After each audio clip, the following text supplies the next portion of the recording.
Merhaba arkadaşlar. Bu videoda sizlere WhatsApp'ta belli bir kişiden gelen mesajlar nasıl sessize alınır, bildirimler nasıl kapatılır, uygulamalı olarak sizlere göstereceğim.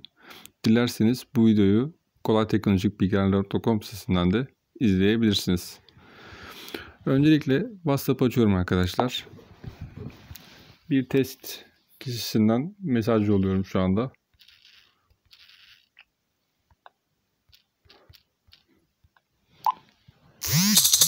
Evet arkadaşlar, görmüş olduğunuz gibi bildirim geldi. Şimdi biz bu bildirimi kapatacağız. Bunun için bildirimi kapatmak istediğiniz, sessiz almak istediğiniz kişinin sohbetine giriyorsunuz arkadaşlar. Ve girdikten sonra sağ üst köşede bulunan 3 nokta olan yere dokunuyoruz arkadaşlar.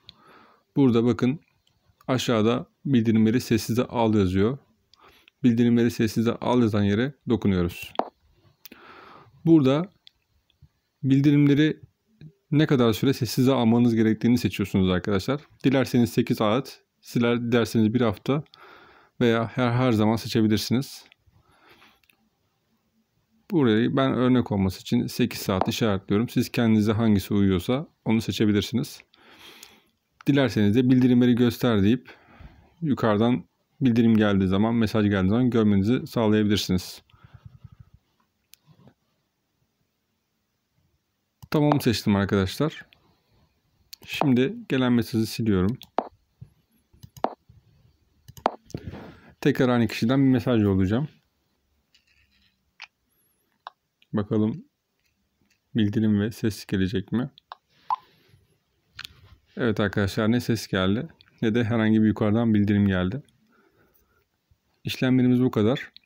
Aklınıza takılan bir şey olursa yorumlar kısmından sorabilirsiniz. Veya eklemek istedikleriniz bir şey olursa yine yorumlar kısmından ekleyebilirsiniz. Eksik anlattığım bir şey olursa. Beni izlediğiniz için teşekkür ederim. Umarım faydalı olabilmişimdir. Bir sonraki videoda görüşmek üzere.